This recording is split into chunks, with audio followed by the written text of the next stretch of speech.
Today we're going to be talking with Ben and Jamie Page. They're a family who've actually experienced the benefits of cord blood banking with the treatment that their daughter Harlow had to go through. It's a real heartwarming story with a great ending. Welcome to MommyCast. Thank you. Thank you. So take us back. Did you have any indications that anything was wrong when you were pregnant with Harlow? No, it was completely normal pregnancy. She is our first and only child, and while it seemed very eventful for us, it was actually a pretty uneventful pregnancy. When did you have any indications that something was kind of not going right? We, about 2 weeks after we brought her home from the hospital, she started crying a lot. We didn't know if that was truly a lot or just sleepless nights. We took her to the pediatrician and they said she had colic, which good and bad. The standard answer for all Right. things Right. crying, right? Right, exactly, which to some degree was a relief because you think, well, now we have a reason for her crying. You know, and we tried everything. We tried the special Holtz. We tried every formula out there, and nothing. It wasn't getting any better. So at 4 months old, we decided to get a second opinion, and we went to see a new pediatrician. And he immediately felt her stomach and said, something just isn't right. I'm going to send you to the emergency room. And so you're in the emergency room. They have obviously do tests, and the doctor comes back to you at some point and says, They said that they had done an ultrasound and some other tests, and they said that we see a grapefruit-sized mass in her stomach. And the reason that she, her stomach had become very distended, her belly button was sticking out. Like I said, she wasn't drinking anymore, and the mass was blocking her kidneys from working, which is why she was having so many dry diapers. Of course, at the time, I hear a mass, and you don't think at 4 months that a baby would have cancer, I so know, it that's didn't the one relate. Thing. How does a 4-month-old get cancer? You just don't ever think of a 4-month-old being diagnosed with cancer. So then the process starts with trying to treat the tumor. Right. And surgery? Well, they initially did a biopsy to find out what type of cancer it was. And you know, all these things that you just never imagine. They went in and they said they were able to drain what was inside this hard shell of a tumor, and they sent the pathology out all over the country. Within 4 days, we had 4 different diagnoses, and nobody could agree. It resembled certain cancers, but it wasn't exactly like any specific one. And then at that point, the oncologist that we're seeing, because the cancer started growing again, she said, you know, we just can't wait for a diagnosis. We need to do something. So we're going to, you know, if we would agree, they wanted to treat it like the cancer it most resembled, which was a very rare brain cancer, even though it was in her abdomen. So, you know, we had to make a tough decision. There was no guarantee that this protocol would work. Nobody, you know, had any idea. And having seen adults go through cancer, you know, do you want to put your child through chemo and all the rigors that go with that? So we really weighed, you know, what to do. Do we give her a few weeks to a few months in peace, or do we give it a shot? And, I just can't even imagine that. Let's go back to the delivery. And I mean, at some point you made a decision to bank her cord blood. Yes. Okay, tell me about how that decision came to be. It was a complete fluke. About a month before she was born, my mom called and said, I saw this clip on TV. They're going to do a bit about this child who the parents banked their cord blood. They didn't think they'd use it, and they ended up needing it, and it was really beneficial. You have to watch.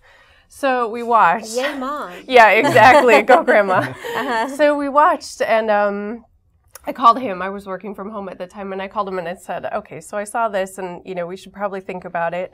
But we didn't know what to do. You know, it was expensive, and you're planning and you're preparing a nursery and thinking about, you know, insurance and all these things. We discussed it so much that at one point we said, okay, now we've gone back and forth. Do we do it? Do we not? That if we don't do it and we ever need it, we are going to kick ourselves. Yeah, we did it, not thinking we would need it just a few months later. Right, so they sent you a kit, and the doctors knew what to do, and so you delivered Harlow, and they actually took the blood out of the cord, and they sent it to the lab and banked it, and then you probably didn't think much of it. No, they sent it off. We thought we wouldn't hear anything for a long time, and so now you've got the diagnosis of the tumor.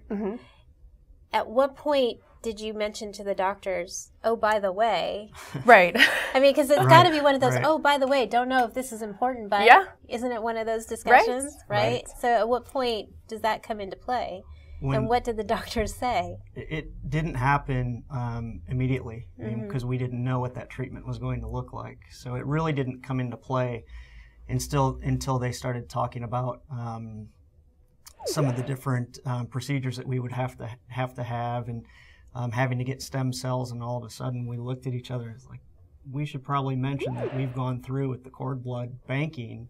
And they were really, they were shocked. But it was great to be able to say that, here's an option that we have available to us. Yeah, the transplant was, you think, okay, we're going to get the stem cell transplant, and you don't realize how the amazing levels of chemo involved with that. It was 5 days of chemo, at one point running 24 hours, one of the drugs, just killing her own stem cells. Well, so that we could replace them with perfect ones that hadn't been touched. Killing her, essentially. I mean, you really are. And after that third round of chemo, they the surgeons decided it had gotten small enough that they could go in and remove it. And so they did the surgery, and it was crazy because the surgeon comes out. They called us on this red phone in the waiting room, and we're going, oh, this can't be good. Yeah. And so they walk us back, and she saw us and must have seen the fear in our face and said, don't worry, it's good news. And when they had gotten into her, it was scar tissue. There was no tumor left. Really? So it was, it was a result we didn't even think was possible, that there would be nothing in there. But shortly after the surgery, they said because the tumor was so aggressive and had been growing so fast, and since they weren't able to diagnose it, the stem cell transplant would be the best treatment to try to prevent a relapse. So what is the prognosis then at this point? Where do we stand? Right now, she's been in remission for 2 years. She's cancer-free. We go for scans and tests every 3 months. Because we just hit the 2-year mark, that'll probably go to every 6 months. Right. And now, next week, she starts preschool. And people who don't know what we went through have no idea. No idea. Right. Yeah. Well, thank goodness you exactly. had it. Exactly. And I just can't imagine. So you consider it worthwhile then, I Absolutely. suppose, huh? Absolutely. And a lot of friends around us now. We've had some friends who've had children, and they've now gone through that process just from experiencing, the story that we tell. And, I always tell them it's for the price of that, it's some more diapers. I mean, if you were aware of it and you didn't do it, how could you ever forgive yourself for it? And hopefully you never need it. The best form of communication among the parenting world is parents telling parents about their experiences. And I really thank you for coming and talking to us today about this, because I do think it's really important. Thank you. Thanks for having us. Nobody wants to think about their child getting sick or injured. But if you bank cord blood or cord tissue, there's a possibility that could help potentially with treatment. So think about it seriously. And for more information, go to mommycast.com or Viacord.com. And I know you're going to want to join in the conversation, which we will have at facebook.com/mommycast.